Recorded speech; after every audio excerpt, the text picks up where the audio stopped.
यावर्षीच्या राष्ट्रीय विज्ञान दिनाच्या समन्वयिका डॉक्टर माधुरी वाडेकर मॅडम, समोर सर्व सन्माननीय शिक्षक, त्यातही सर्व महिला शिक्षक प्राधान्यानं आणि प्राणीशास्त्र विभागातील शिक्षक वर्ग आणि विद्यार्थी बंधू आणि भगिनी, राष्ट्रीय विज्ञान दिन यावर्षी आपण थोडा घाईघाईत साजरा करतोय. त्याचं कारण मॅडमने सांगितलेलं असलं तरी ते कारण मला न पटणार आहे. विसंगतीपासून मी संवादाला सुरुवात करतो. त्याचं कारण असं की सुरुवातीला विज्ञान दिन हा कन्सेप्ट फक्त राष्ट्रीय पातळीवरती, विज्ञान आणि तंत्रज्ञान मंत्रालयाच्या पातळीवरती त्यातून भारतभरातल्या विज्ञान प्रसारकांना बोलावून घेऊन त्यांना पुरस्कार देऊन साजरा करण्यात येतो. 80च्या दशकामध्ये हा विज्ञान दिन सर्व महाविद्यालयामध्ये साजरा केला जावा आणि विज्ञान प्रसार हा तळागाळातल्या लोकांच्या पर्यंत व्हावा, यामुळं अनेक महाविद्यालयांना तशी पत्र निघाली. मी या विद्यापीठाचाच विद्यार्थी, पण अगदी 90च्या दशकामध्ये, त्यानंतर म्हणजे 10-15 वर्षानंतर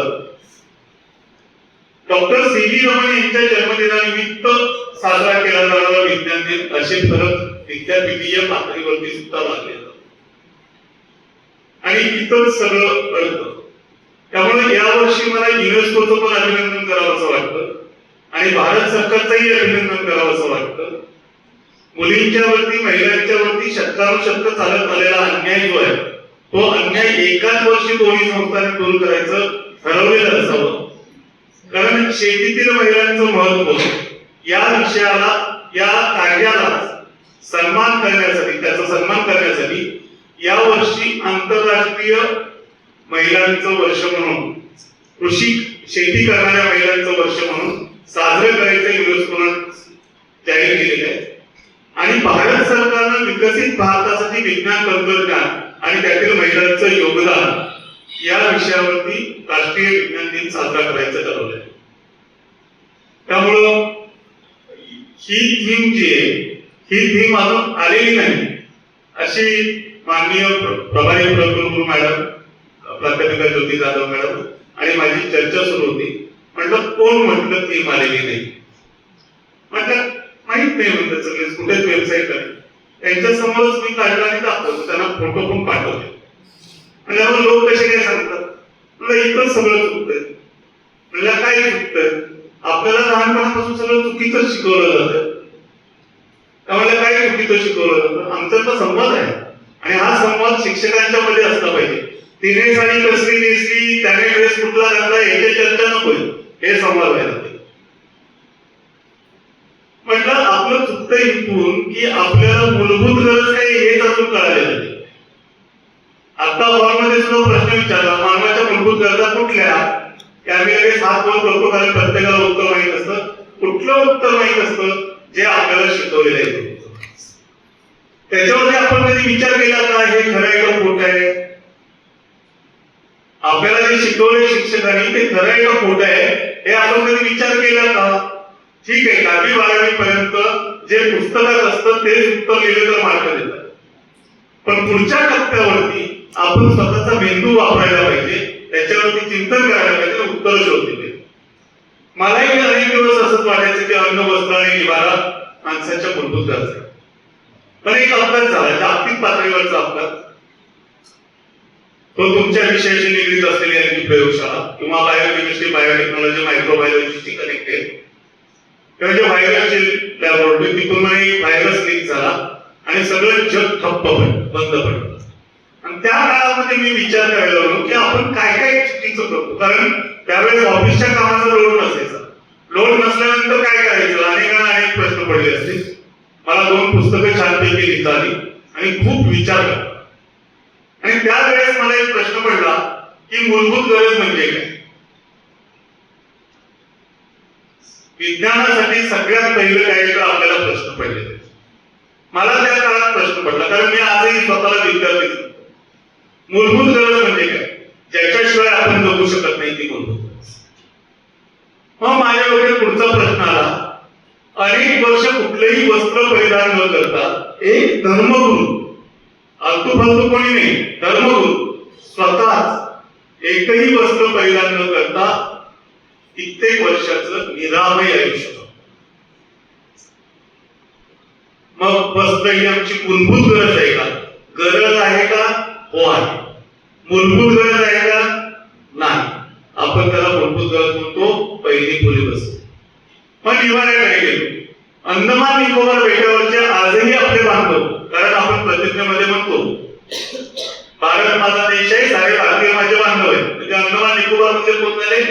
माझे बांधव. अंदमान निकोबारवरचे माझे अनेक बांधव आजही कुठलाही निवारा न बांधता त्या ठिकाणी आयुष्य जगत. पण निवारा ही माझी मूलभूत गरज आहे का? नाही.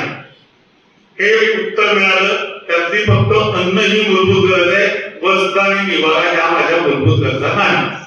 मग मूलभूत गरजा कुठल्या आहेत हा पुढचा प्रश्न पडला.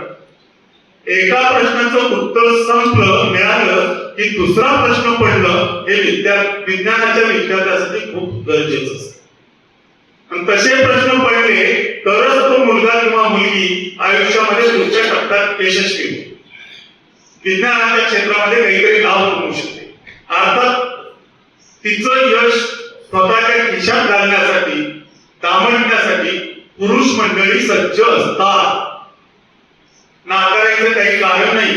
2 नोबेल पुरस्कारांची मी उदाहरणं देणार. कसे लाटले, पळवले, पुरुषांनी हडपले, कुठले शब्द वापरते ते वापर. पण हे खरं आहे. तर त्याच्यासाठी प्रश्न पडलेले.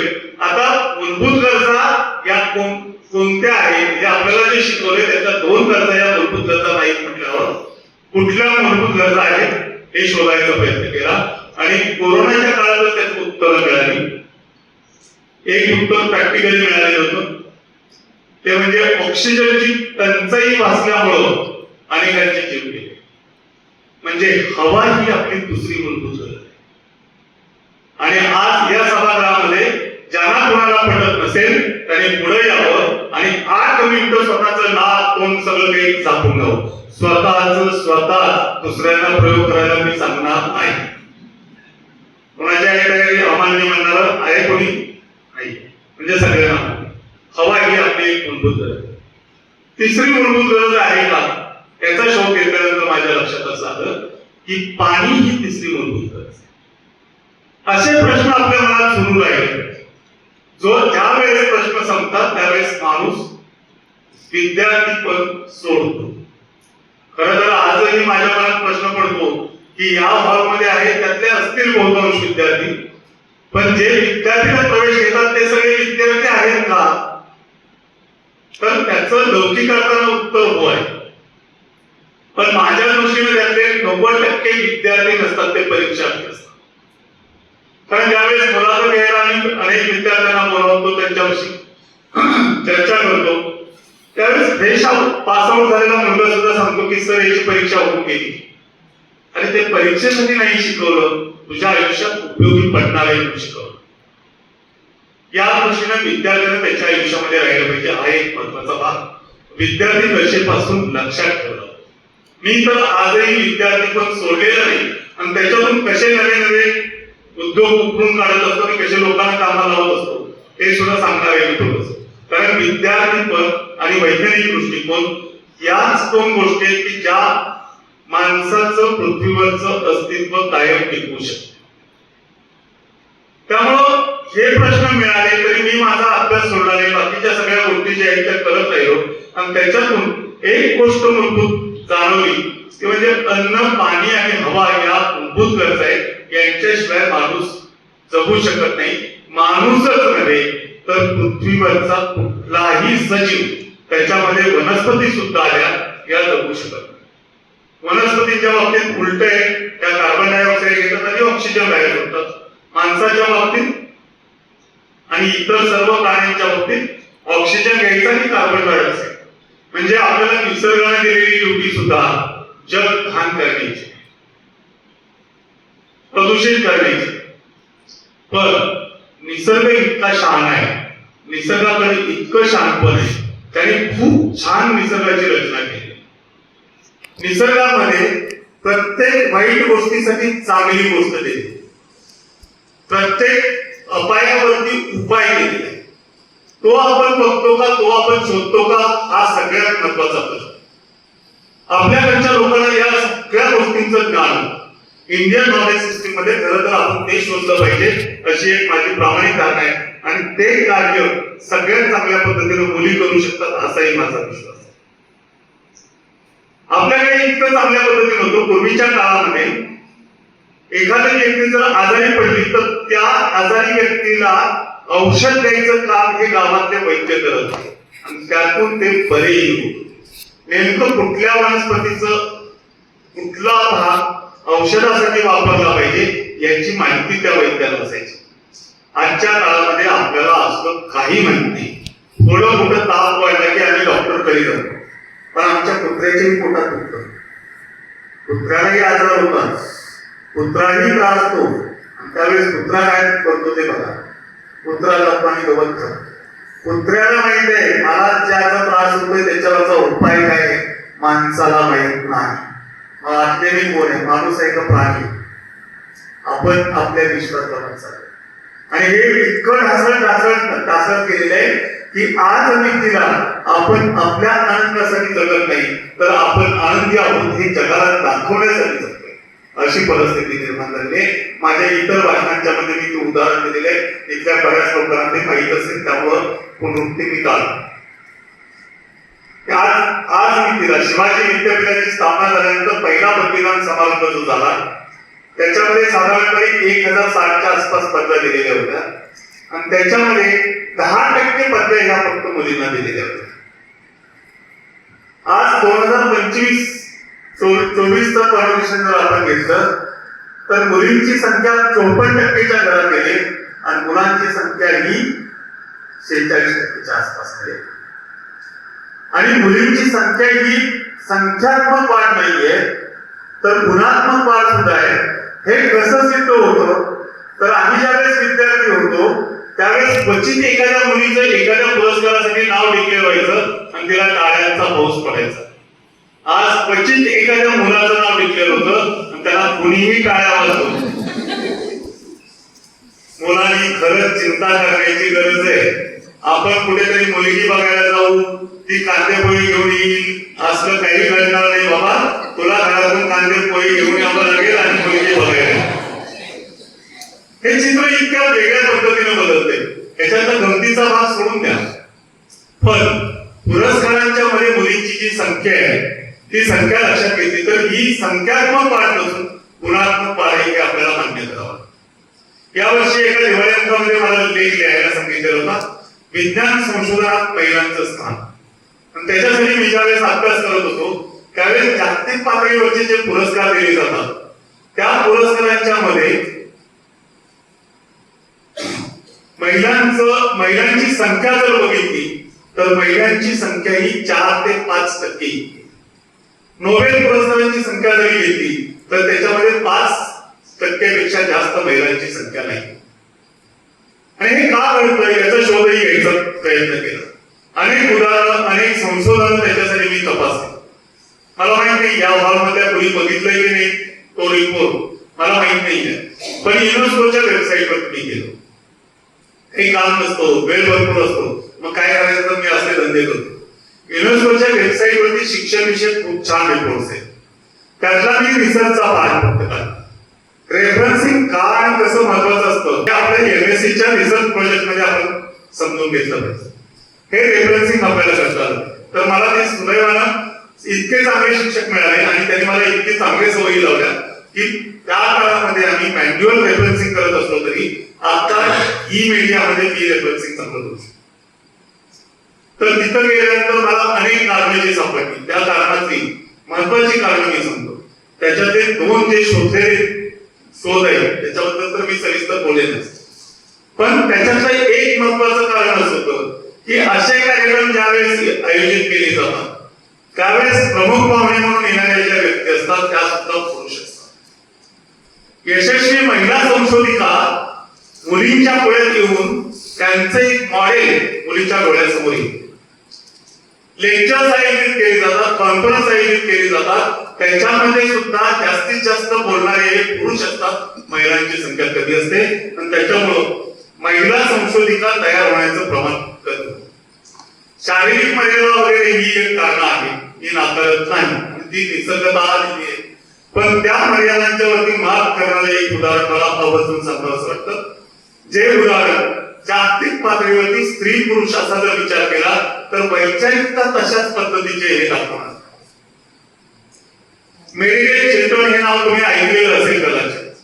नसेल ऐकलं तर भाषण संपल्यानंतर किंवा तुम्हाला ज्यावेळेस भावना वेळ मिळेल, भावना वेळ नसतो आणि एक जणांना वेळच नसतो, पण माझ्याकडे वेळ असतो, मी शोधत असतो. तर ज्यावेळेस भावना वेळ मिळेल, ही मेरी चिल्ड्रन मुलगी ज्यावेळेस होती, लहान होती, त्यावेळेस तिला दोन मोठे भाऊ होते. आज जे सर्वसाधारण भारताचं चित्र आहे तशाच पद्धतीचं चित्र आम्ही हे दोन लोक टार्गेट होते, गुंड प्रवृत्तीचे होते. ते गावात सगळ्याच्या पुढाकारात येते. यांच्या उपद्रवामुळं आपल्या मुलीला काही त्रास होऊ नये म्हणून तिच्या आई वडिलांनी तिला तिच्या आजोळीची. आता आजोळामध्ये कळ काढणारी लोक सगळ्या गावागावात असतात. तिला चिडवायची मोठी लोक, तुझ्यावरती तुझ्या आई वडिलांचं प्रेम नाही म्हणून तुला तिकडे आजोळी सुरू. त्याचा एक न्यूनगंड त्या लहान मुलीच्या मनात तयार झाला. त्या न्यूनगंडातून ती बाहेर पडण्यात आयुष्यभर पडू शकले नाही. मात्र ज्यावेळेस अमेरिकेच्या पद्धतीनुसार ही मुलं किशोरवयी संपून पुढच्या टप्प्यावर गेली त्यावेळेस दोघांनाही या घराच्या बाहेर काढलं आणि मेरी चिल्ड्रन यांना आई वडिलांनी आपल्याकडे आणलं. मुलगी हुशार आहे, चांगली आहे म्हटल्यावर तिच्या शिक्षणाची सोय केली. शिक्षणाची सोय केल्यानंतर त्या मुलीने 7वीत असताना एका विज्ञान प्रदर्शनामध्ये भाग घेतला. त्या विज्ञान प्रदर्शनामध्ये भाग घेतल्यानंतर तिनं उपकरण काय तयार केलं.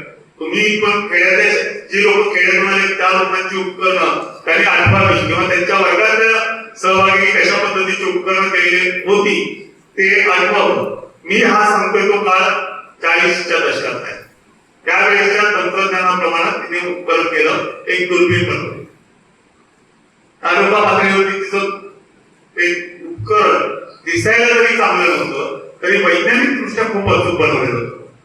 त्यामुळे तिला शालेय पातळीवरती पुढे तालुका पातळीवरती जाता, तालुका पातळीवरती जिल्हा पातळीवर गेली आणि राज्य पातळीवरचं प्रदर्शन हे न्यूयॉर्कच्या एका मोठ्या हॉलमध्ये भरवलेलं. त्या हॉलमध्ये हे प्रदर्शन भरलेलं असताना एक परीक्षक असेच फिरत होते आणि फिरताना बघितलं तर एक खेड्यातून आलेली मुलगी, अंगावरचे कपडे जरा वाढलेले दिसत आहेत, एक उपकरण आहे जे उबडधोबड आहे असं घेऊन आलेली त्यांना दिसते. पण ते हाडाचे शिक्षक होते. त्याने त्या मुलीला विचारलं की तू काय काढलेस, तर ती म्हणजे मी दुर्बीण तयार केली. त्याने त्याच्यातून बघितलं तर खूप चांगलं होतं. आम्हाला परीक्षक आल्यानंतर तू काय कसे दाखवणार आहेस, ते म्हणजे कोण आहे असं दाखवणार. म्हणजे तसं नको करू. त्याने एका शिपायाला बोलवलं. कोपऱ्यात असलेल्या विजेच्या दिव्यावरती त्यांनी जॉर्ज वॉशिंग्टनचं तिथल्या राष्ट्राध्यक्षाचं, पूर्वीच्या राष्ट्राध्यक्षाचं पोस्टाचं तिकीट चिटकवलं.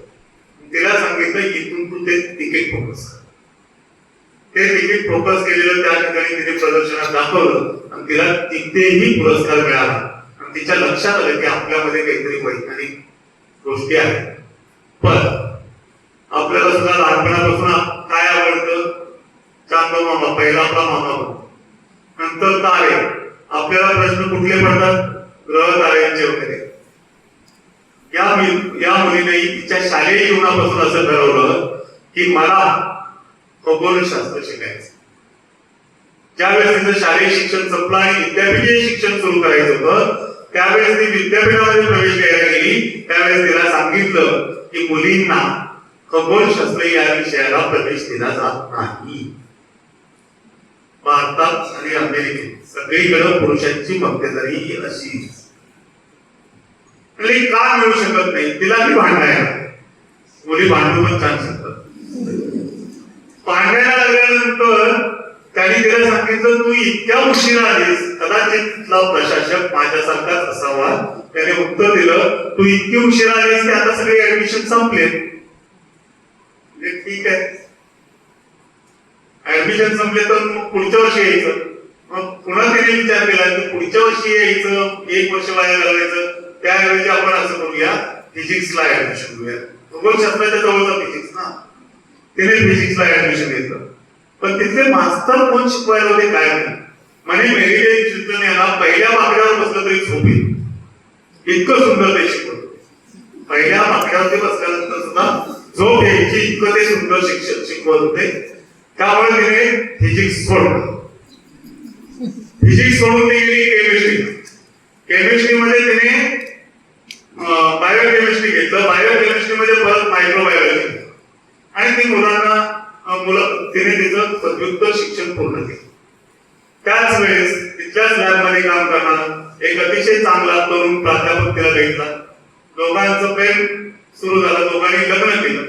लग्न केल्यानंतर तो नवरा तिला बरोबरीने मिळवतोय, तू माझ्यापेक्षा हुशार आहेस, तू पण नोकरी कर, ओपन माइंडेड असावा. पण ती म्हणली नाही, आता मी लग्न केले, तुझा पगार मिळतो, त्या पगारात आपल्या दोघांचं नीटनेटकं चालतंय. आता मला आपल्या संसारावर लक्ष केंद्रित करायचं. मानसिकता परत तीच भारतीय आणि आम्ही. मग मूल झालं. पहिलं मूल झाल्यानंतर मुलाची काळजी घेण्यात काही वर्ष गेली. दुसरा मुलगा झाला, त्याची काळजी घेण्यात काही वर्ष गेली. मुलं ज्यावेळेस बालवाडीत जायला लागली त्यावेळेस ही विचार करायची, आता माझा बबडा येईल, बबडी येईल. बबडा तिच्यासाठी आपल्याकडची बबडी म्हणतात. त्याच्यासाठी खायला काय करावं, त्याचे कपडे स्वच्छ कसे करावे, त्याचा सगळा विचार करायची. आणि त्याच्यामध्ये तिचा वेळ कसा जायचा हे कळलं. मुलं थोडी मोठी झाली, त्यांच्या आवडी निवडी फिक्स झाल्या. शिंग थोडी फुटायला लागतात. आता सुरुवातीला जे काही आई पाहिजे ते खातो, खाऊचं नाव घेऊन चिवचं नाव घेऊन पण खातो. जरा मोठं झालं, हे नको मला, ते नको मला, हाताने ढकलायला सुरुवात करतो. 3 एज मध्ये आणखी जरा आपल्याला शिंग मोठी होतात. तर ही मुलं मोठी होती, त्यांच्या आवडी निवडी फिक्स झाल्या. मुलाला आल्यानंतर काय पाहिजे ठरलेलं असायचं, त्यामुळे विचार करायला फार खूप राहिला नाही. ती पटकन करायची. मुलं हायस्कूलला गेली आणि 6-1 तासाचा वेळ तिच्याकडे रिकामा मिळाला. आता काय करायचं हा वेळ, हा तिच्यापुढे प्रश्न होता. नवरा म्हणला, तुला नोकरी करायची नाही ना, नको, पैसे सुद्धा घेऊन, पण चांगल्या कारणासाठी वेळ घालवायचा म्हणून तू विद्यापीठ जॉईन कर, गेस्ट लेक्चरर म्हणून जॉईन कर, तिथं थोडं शिकवायचं. त्या ठिकाणी ही महिला शिकवायला लागली. शिकवायला सुरुवात केल्यानंतर ऑफकोर्स शिक्षकाची सगळी कामं व्यवस्थितरित्या पार पडायची, कारण ती स्वतः एवढी सिस्टमॅटिक. एकदा तिने असाइनमेंट दिली. कसली असाइनमेंट होती तर तंबाखूच्या पानावर येणाऱ्या गाठी कशामुळे येतात, काय येतात, त्याच्यामध्ये काय. वर्गात सगळ्या प्रकारची पोरं असतात, तसंच एक पोरग होतं, त्याच्या शिकवण्याकडे कधी लक्ष नसायचं, काही नसायचं, फक्त पेपरवर्क पूर्ण करायचं. त्याने काहीच त्याच्याबद्दल ऐकलेलं. पण मॅडम विषय कुठला शिकवतात, मायक्रोबायोलॉजी, बॅक्टेरिया, पॅथोजन, अमुक तमुक, हे ठरलेले शब्द त्याच्या डोक्यात घुमत होते. त्या पट्ट्याने संध्याकाळी असाइनमेंट भरभरून गेली 4 पानाची. दुसऱ्या दिवशी आणून दिली. आता या सिस्टमॅटिक त्यांनी प्रत्येक असाइनमेंट वाचत गेले. त्यांची ज्यावेळेस असाइनमेंट वाचायला सुरुवात केली त्यावेळेस त्यांचं डोकं चाललं. त्या मुलाला बोलावून घेतलं, भयंकर बाहेर काय गेलेलं होतं त्यांनी. तिथल्या निसर्गात बॅक्टेरिया असतात. त्या बॅक्टेरिया त्या पानापर्यंत जातात.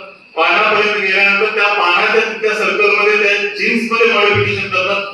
ते जीन वेगळ्या प्रकारचे असल्यामुळे तिथलं क्षेत्रफळ वाढतं आणि म्हणून त्या काय उत्तर दिलं, भरणार उत्तर दिलं. मॅडमने त्याला वाटेल कसं बाहेर दिलं, त्याला वर्गातून काढून टाकायची गरज केली. मात्र संध्याकाळी स्वयंपाक करत असताना त्याने विचार करायला सुरुवात केली, खरंच बॅक्टेरिया जीन्स मध्ये मॉडिफिकेशन करू शकतात का. आणि त्या विचारात त्यांनी रात्र घालवली. दुसऱ्या दिवशी आल्यावर पुन्हा त्या मुलाला बोलावून घेतलं. किती सिन्सिअर मुलं होती त्याच्याबरोबर गेली. त्याला सांगितलं, तू टीम लिडर आणि आजपासून तू जे असाइनमेंट मध्ये लिहिलंय ते खरंच कसं घडतं का हे तपासायची जबाबदारी तुझी. उरलेली 4 मुलं, तो मुलगा, मॅडम या 6 जणांनी प्रॅक्टिकल्स करायला सुरुवात केली. त्याच्यातली दोघं पुढे टॉप झाली. उरलेले 3 विद्यार्थ्यांनी या हेरिटेज सेंटर यांनी त्याच्यावरती रिसर्च केला आणि त्याच्यातून तंबाखूचं जेनेटिकली मॉडिफाईड सीड तयार. आता प्रामाणिक प्रयत्न करणाऱ्यांना नशीब कसं साथ देतं ते बघा.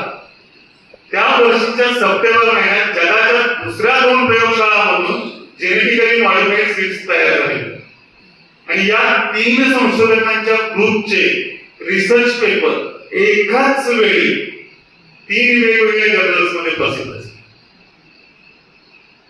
पुढे लागले. त्याच्यामुळं अन्नधान्याचं उत्पादन किंवा एखाद्या पिकापासून उत्पादन घेणं हे खूप मोठ्या प्रमाणात. आता हे ज्यावेळेस सीड्स लावलेले असायचे तंबाखूचं रोग किती उंच वाढतं हे इथल्या भागातल्या सगळ्या लोकांना माहिती आहे, जास्तीत जास्त कमरेपर्यंत. पण डोके इतकं उंच वाढलेली तंबाखूची रोपं आणि त्याला आलेली सुपासारखी पानं होऊन सगळे शेतकरी आश्चर्याने तिथून बघत जायचे. तर हे सगळं घडलं आणि पुढे ज्या वेळेस वर्ल्ड फूड प्राइस डिक्लेअर करायची वेळ आली त्यावेळेस जेनेटिकली मॉडिफाईड सीड्सचा विचार झाला आणि जेनेटिकली मॉडिफाईड सीड्सचा विचार करत असताना 3 संशोधकांच्या गटांचे संशोधन निबंध एकाच महिन्याच्या वेगवेगळ्या संशोधन पत्रिकात प्रसिद्ध झालेले आहेत. म्हणजे हा रिसर्च एकाच वेळी झालेला आहे, म्हणून त्या 3 संशोधकांच्या गटांना हे नोबेल पारितोषिक समकक्ष असणार वर्ल्ड फूड प्राइस देखील. विचार करा, महिलेनं मनात आणलं तर काय करू शकते. त्याच्यामध्ये मी म्हटलं की स्त्री म्हणून तुमच्याकडे असणाऱ्या ज्या कमकुवत बाजू आहेत, कारण कमकुवत बाजू म्हणण्याचं कारण असं, नोबेल पुरस्कार मिळवणाऱ्या संशोधकांनी नोबेल पुरस्कार प्राप्त संशोधन वयाच्या कुठल्या वयोगटात केलं याचा ज्यावेळेस मी शोध घ्यायचा प्रयत्न केला तर वय वर्ष 24 ते वय वर्ष 40 या कालावधीमध्ये झालेल्या संशोधनाला 80% पेक्षा जास्त नोबेल पारितोषिक मिळाले. 40 नंतर केलेलं संशोधन जे खरं सांगायचं झालं तर नोबेल पुरस्कारानंतर त्याला इतक्या ठिकाणी बोलत असावे की त्याला प्रयोगशाळेत रिसर्च करता येत नसावं. पण वर्ल्ड फूड प्राइसची स्थापना जी झाली होती त्या स्थापनेपासून त्यांनी खरंच इतकं उत्कृष्ट कार्य करणाऱ्यांना दिले आणि त्याच्यामध्ये मात्र महिलांचं प्रमाण हे जवळपास 30%. तर हे वर्ल्ड फूड प्राइस त्या महिलेला डिक्लेअर झालं. आता मला सांगा, मेरी शेखर यांनी मुलगी म्हणून त्यांच्या मनात जो निबंध तयार झालेला होता ती स्वतःची मुलं मोठी झाल्यानंतर त्यांच्या मनातून कदाचित निघालेला असावा, कारण मुलं तर शिक्षणाच्या निमित्तानं दूर गेली. पण एक पत्नी म्हणून, एक विद्यार्थिनी म्हणून, एक शिक्षिका म्हणून आणि एक संशोधक कुठल्याही पातळीवर कसल्याही प्रकारचा कर्तव्य कसूरपणा केलेला नाही. तरी सुद्धा नोबेल समकक्ष असणाऱ्या वर्ल्ड फूड प्राइसला प्राइजवरती ते त्यांचं नाव देऊ शकतो. हे आपण पहिली गोष्ट म्हणजे महिला म्हणून आज या दिनाच्या निमित्तानं राष्ट्रीय विज्ञान दिन 2026 म्हणून ज्या मुलीला संशोधनामध्ये करिअर करायचंय त्या मुलीनं आपल्या हृदयावरती कोरून ठेवलं पाहिजे. आपल्याला जर याच्यात कार्य करायचंय तर आपण कुठल्याही टप्प्यापर्यंत जाऊ शकतो, नोबेल पुरस्कारापर्यंत जाऊ शकतो. वर्ल्ड फूड प्राइस हे खास करून नॉर्मन बोरलॉग यांना नोबेल पुरस्कार मिळाला शांततेसाठीचा. त्यावेळेस त्यांनी खंत व्यक्त केली की तुम्ही शांततेसाठीचा नोबेल पुरस्कार मला देताय, कारण त्यांच्यामुळे हरित क्रांती झाली आणि हरित क्रांतीमुळे जगभरात अन्नामुळे निर्माण होणारी यादी घडली, म्हणून शांततेसाठीचा नोबेल पुरस्कार नॉर्मन बोरलॉग यांना दिला. त्यावेळेस त्यांनी ती खंत बोलून दाखवल्यानंतर अर्थातच नोबेल कमिटीने सांगितलं की नोबेलचं मृत्यूपत्र आहे, त्याच्यानुसार आम्हाला काम करावं लागतं, त्याच्यात ऍग्रिकल्चर किंवा अन्नधान्य उत्पादन नाही, म्हणून त्यांनी ते नोबेल पुरस्काराची रक्कम स्वतःकडचे इतर पैसे, इतर पुरस्काराच्या रक्कमा आणि काही देणग्या मिळवून एवढ्याच रकमेचं वर्ल्ड फूड प्राइस एस्टॅब्लिश केलेलं आहे. विचार करा संशोधक कुठल्या पद्धतीने काम करतात. हे वर्ल्ड फूड प्राइस ज्यावेळेस भारतातल्या हरित क्रांतीचे जनक एम.एस. स्वामीनाथन यांना मिळालं त्यावेळेस त्यांनी स्वामीनाथन फाउंडेशन तयार केलं. आणखी काही गंमतशीर गोष्टी आहेत. या विषयावरती जर बोलायचं झालं तर इतका वेळ मी बोलत राहू शकेन की तुमची वक्तृत्व स्पर्धा कधी घ्यायच्या माहिती. पण एक निरीक्षण सांगतो त्याच्यात, मी पर्यावरणाच्या जास्त कनेक्टेड कसं आहे. मी ज्यावेळेस संशोधकांची चरित्र शोधतो त्यावेळेस माझ्या असं लक्षात येतं की फिजिक्स केमिस्ट्री मला वयाच्या 30व्या वर्षी पण एक्सपायर झालाय. अगदी नोबेल पुरस्कार मिळवणारा संशोधक सुद्धा वयाच्या 30-35 मध्ये गेलेले. पण कृषी क्षेत्रात कार्य करणाऱ्या लोकांचं सरासरी आयुर्मान हे 95 वर्ष. 95 वर्ष. एक तर भारतातली वृक्षमाता सांगितलं तर पटना वय वर्ष 114 होते. 14 नोव्हेंबरला त्यांचं निधन झालं. शाळेचं कोणतंही न बघितलेली पण खरी विज्ञानवादी, खरी विवेकी, वैज्ञानिक दृष्टिकोन असणारी महिला म्हणून मी त्यापैकी करतो. तिला वांझ म्हणून समाजाने विनवलं. त्या वांझपणासाठी सगळ्या डॉक्टर केली त्या काळात उपलब्ध असणाऱ्या, त्याच्यातून मुलबाळ झालं नाही. दत्तक हे मुलगा म्हणून आपल्याकडच्या प्रथा परंपरा प्रमाण केलं सांगितलं, तिनं तेही नाकारलं आणि वडाची झाडं रस्त्याच्या दोन्ही बाजूला लावून ती झाडांची आहे. मुलगा दत्तक घेणं, मुलगा असलं तरच सुजवणी, अमुक तमुक सगळ्या श्रद्धा अंधश्रद्धा ज्या आहेत त्याच्यावरती लाख मागणी जी महिला पुढे येऊन समाजाच्या उपयोगाचं कार्य करते ती माझ्यासाठी अतिशय विज्ञानवादी विवेकशील अशा प्रकारची व्यक्ती. तर त्या 114 वर्ष जगल्या आणि त्यातलं 110व्या वर्षी, वयाच्या 110व्या वर्षी रस्त्यावरती, डांबरी रस्त्यावरती पहिल्यासारखी ती महिला चालत होती आणि साडीच्या खालच्या गिऱ्या अशा पकडून एखादी लहान मुलगी, अल्लड मुलगी चालावी कशी चालत. त्यामुळे निसर्गाचा कलिक जो आहे तो कलिक मला जास्त वर्ष जगायची हौस बिलकुल नाही म्हणून मी गेलोय असं नाही. पण माणूस जर सुरक्षित राहायचा असेल तर त्याच्यासाठी निसर्ग जपला पाहिजे. निसर्गाला जपला नाही तर काही होऊ शकणार. त्या सगळ्या परिस्थितीमध्ये प्राणीशास्त्र असेल, वनस्पतीशास्त्र असेल, रसायनशास्त्र असेल किंवा भौतिकशास्त्र असेल, या सगळ्या लोकांनी या विषयावरती खूप काम करण्याची गरज आहे. आणि त्याच्यासाठी आज जे शब्द आपल्या कानावर सातत्यानं पडत आहेत ते म्हणजे शाश्वत विकास, या गोष्टीकडे सुद्धा डोळसपणे बघण्याची गरज. आज आपण दुर्दैवाने त्या गोष्टींच्याकडे फार दुर्लक्ष करत आहोत आणि अतिशय त्याच्यामुळे हानी होत चालली. दुसरं मला जे उदाहरण सांगायचं होतं महिला संशोधिका, त्या म्हणजे कमला सोनी. कमला सोनीची स्टोरी इतकी गंमतशीर आहे. कमला सोनी बीएससी झाल्या मुंबई विद्यापीठ.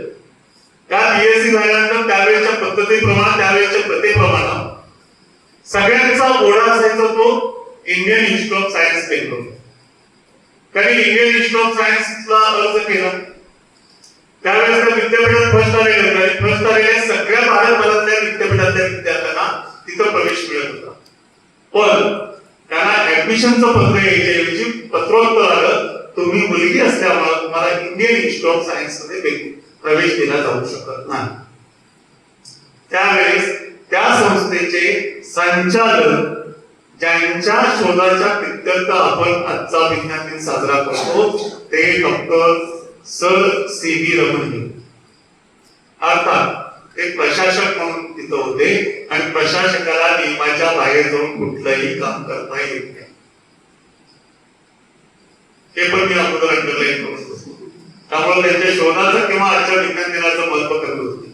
मला सांगायचं आहे की ज्या काळामध्ये मेरीलँड शिल्टन यांना खगोलशास्त्राला अमेरिकेत प्रवेश नाकारला जात होता, त्याच वेळेस भारतामध्ये कमला सोनी यांना इंडियन इन्स्टिट्यूट ऑफ सायन्स मध्ये प्रवेश नाकारला जातो. आणि मग ह्या पण तसंच बंडखोर बाणखोर त्या म्हणल्या का देत नाही, तर त्यांनी सांगितलं इंडियन इन्स्टिट्यूट ऑफ सायन्स मध्ये मुलींना प्रवेश द्यायचा नाही. का द्यायचा नाही ते सांग. का द्यायचा नाही याचं उत्तर कोणाकडे नाही. त्या म्हणल्या तुम्ही मला प्रवेश द्या, नाहीतर मी तुमच्या दारात उपोषणाला बसतो. आणि त्यांनी खरंच बॅग वगैरे सगळी वडिलांच्याकडे दिली आणि तिथं दारात बसायची तयारी केली. शेवटी त्यांनी आतमध्ये त्यांना बोलावलं आणि त्या काळामध्ये त्यांच्यावरती घातलेल्या अटी ज्या होत्या त्या अटी जर तुम्ही वाचल्या, त्या अटी जर आजच्या कुठल्या प्रशासनानं उच्चारल्या तर त्या प्रशासकाची नोकरी नाही. अशा जातं कठीण. पण कमला सोनी यांनी त्या सगळ्या अटी पाळून त्या ठिकाणी संशोधन केलं. त्यानंतर त्या इंडियन इन्स्टिट्यूट ऑफ सायन्स, त्या इन्स्टिट्यूट ऑफ सायन्स मुंबईच्या डायरेक्टर झाल्या आणि इन्स्टिट्यूट ऑफ सायन्सला डॉक्टर त्या ठिकाणी सुद्धा त्यांना डायरेक्टरची पोस्ट बरेच काळ मिळू दिली ती त्यांनी जमून मिळवली. त्यावेळेस डॉक्टर राजेंद्र प्रसाद आपले राष्ट्रपती जे होते ते आल्यानंतर त्यांनी त्यांना सांगितलं की नीरापासून गुळ बनवला जातो आणि ही नीरा जी आहे ती वेगवेगळी रूप फार पटकन धारण होते, तर त्याच्यावर संशोधन होणं महत्वाचं आहे शेतकऱ्यासाठी, ग्रामीण भागातल्या जनतेसाठी. आणि त्यांनी त्याच्यावर केलेलं संशोधन हे आजही अभिजात मानलं जातं. त्यांच्या आयुष्यातले अनेक टप्पे, अनेक टप्प्यावरती झालेले अन्याय हे जर तुम्ही बघितले तर आज आपल्यावरती जर अशी वेळ आली तर आपण काय करू शकू त्याचा प्रत्येक मुलीने विचार करा. इतके वाईट प्रसंग त्यांच्या आयुष्यात झाले. जानकी मत घ्या आणखी एक संसदेत आहे. पण असं जर मी बोलत राहिलं तर तुमची स्पर्धा येतच नसेल. बोलायला मला किती वेळ सांगा, मी बोलू शकतो, पण वेळेची मर्यादा लक्षात घेऊन मी फक्त 2 उदाहरणं सांगतो आणि त्याच्यानंतर रोझालिंड फ्रँकलिन या महिलेनं पहिल्यांदा डीएनएची रचना कशी आहे हे शोधून काढली. त्याचा पहिला फोटोग्राफ त्यांनी घेतलेला होता. काही दिवस त्या कार्यालयात येऊ शकणार नव्हत्या आणि तो मिळालेला फोटो त्यांनी ड्रॉवर मध्ये ठेवलेला होता. आणि ज्यांना नोबेल पुरस्कार दिला ते वॅटसन आणि पीक आणि तो फोटो तिथून चोरला. ती रचना स्वतःची नाही अशा पद्धतीने सगळा माहोल तयार केला आणि त्याच्यावरचा संशोधन निबंध पाठवला. त्या संशोधन निबंधामध्ये एक्नॉलेजमेंट सुद्धा नाही. त्याच्यावरती नोबेल पुरस्कार अर्थातच वॅटसन पीक यांच्याकडे गेला. मात्र आयुष्यभर त्यांनी या गोष्टीपासून म्हणजे ही वस्तुस्थिती लपवून ठेवायचा प्रयत्न केला. पुढे अनेक कारणांनी ती खरी माहिती उजेडात आली, पण एकदा दिलेला पुरस्कार केला. दुसरं उदाहरण भौतिकशास्त्रात. जर्मनीमध्ये ज्यावेळेस नाझींनी ज्यूवरती अत्याचार करायला सुरुवात केली त्याच्या अगोदर आईन्स्टाईन सारखे हुशार संशोधक तिथून निघून गेले होते. पण लीज माइटनर नावाची संशोधिका आणि ऑटो हान हे एकाच प्रयोगशाळेत काम करत होते. दोघांचं मिळून अणुविभाजन किंवा ॲटॉमिक फिजन या विषयावरती काम चाललेलं होतं. ज्यावेळेस नाझींचे अत्याचार वाढत चालले त्यावेळेस लीज माइटनर यांना ऑटो हाननी सल्ला दिला की तुम्ही सुद्धा ते सोडा, नाहीतरी काय करतील याचा भरोसा आहे. लीज माइटनर बदल करत जर्मनी सोडून तिथून बाहेर पडले. तरी सुद्धा कोल्ड मध्ये त्यांचं कम्युनिकेशन चालू होतं. ॲटॉमिक फिजन करण्यामध्ये ऑटो हान यांना प्रयोगशाळेत यश मिळालं. मात्र ते नेमकं कसं होतं, कारण ॲटॉमिक फिजन झाल्यानंतर 2 पृथ्व्यांचे अणु तयार होतात. पण त्या 2 पृथ्व्यांच्या अणूचं अणुवस्तुमान जर बघितलं तर जे मूळ अणूचं वस्तुमान आहे इतकं भरायला पाहिजे इतकं भरत नाही. तर ह्याची फोड काही त्याला होत नाही, त्याची उकल होत. त्याने हा प्रॉब्लेम लीज माइटनरला कळवला.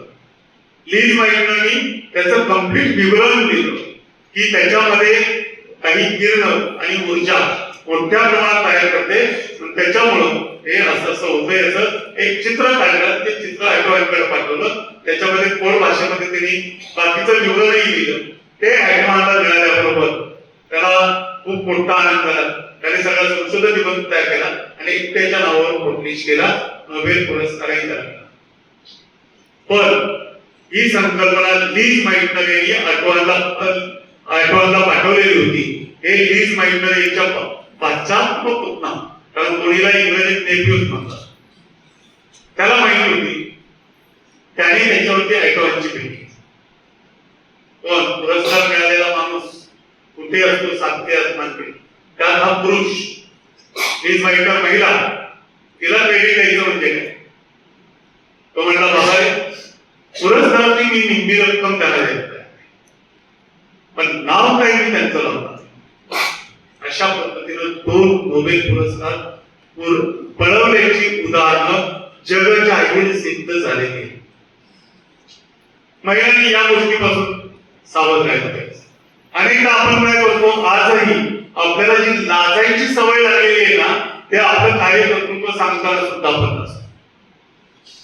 रांगोळी काढताना तेवढं आमच्या पोरीला असते. एखादा बोर्ड सजवायला सांगितला मी कशाला, अरे चांगले येतो म्हणून सांगतोय. तर आपल्याला जे मिळाले ते इतरांच्या पुढे सांगायचं धाडस, सांगायची तुमच्यामध्ये उर्मी ही निर्माण झाली पाहिजे. त्याच्यावरती आपली लाज नावाची गोष्ट जे ती कधी एका कामाने आपलं क्रेडिट हे आपण घ्यायला शिकलो पाहिजे. ही आजच्या विज्ञान दिनाच्या निमित्तानं ही एक जागरूकता तुमच्यामध्ये निर्माण झाली आणि तुम्ही वैज्ञानिक दृष्टिकोन आपल्या अंगामध्ये मिळवण्यासाठी ज्या काही कौशल्य लागतात जे इथे शिक्षक शिकवत असतात, लहानपणापासून आपल्या शिक्षकांनी शिकवलं ते जर अंगामध्ये मिळवायचा प्रयत्न केला तर मला वाटतं तुमच्यामधून एका महिलेला भारतासाठी दुसरा आणि महिलेसाठीचा पहिला नोबेल पुरस्कार मिळू शकतो. तेवढी ताकद आमच्या महिलांच्या मध्ये. मात्र आम्हाला यासाठी काही पथ्य पाळावे लागतात आणि ते पथ्य पाळत असताना स्वतःच्या दुःखाला उभारत बसायची सवय सोडायला. ही सवय सोडण्यासाठी तुमच्याकडे अतिशय जिवंत ऊर्जेचा स्रोत तुमच्या पाठीशी आहे, हे आपण विसरतो बऱ्याच. परवा शिवजयंतीचा कार्यक्रम ना, किती छानपैकी सगळे नटले होते, पण शिवाजी महाराजांच्या आयुष्यातून आपण खरंच ऊर्जा घेतो. छत्रपती शिवाजी महाराज किती वैज्ञानिकदृष्ट्या प्रगत होते हे त्यांच्या कार्यातून आपल्याला समजेल. त्यांची अध्यापक वाचली तरी कळू शकतं किती प्रगल्भ वैज्ञानिक दृष्टिकोन होता. त्याच्याबद्दल कधीतरी नंतर बोलू. मात्र छत्रपती शिवाजी महाराज हे जर आपण नाव लक्षात ठेवलं, ते आपल्यासाठी प्रेरणेचं स्थान कसं होऊ शकतात हे जर बघितलं, तर आपल्या आयुष्यामध्ये कुठलंही संकट, कुठलीही अडचण ही छोटी वाटायला, बहुनी म्हणतात हिंदीमध्ये, द्वार वाटायला. कसं छत्रपती शिवाजी महाराजांनी आपल्या ध्येयावर लक्ष केंद्रित केलं. तुम्ही सुद्धा ठरवा की मला नोबेलला गवसणी घालायची, मला असं संशोधन करायचंय की जे शिवाजी विद्यापीठातून आजपर्यंत कोणी केलेलं नाही. आज जे करतात तर त्यांचं या काळातलं महत्व हे तेच राहणार, पण तुमचा काळ हा उगवणारा काळ. या काळामध्ये मला असं संशोधन करायचंय की मी सगळ्यांना मागेन. या ठिकाणी तुम्ही वेळोवेळी जिथं जिथं अडचणी त्यावेळेस या शिक्षकांचं मार्गदर्शन घेऊ शकता. आणि शिक्षक, आई आणि वडील हे तीन घटक असे असतात की जे निरपेक्ष भावनेने तुम्हाला मदत करत असतात.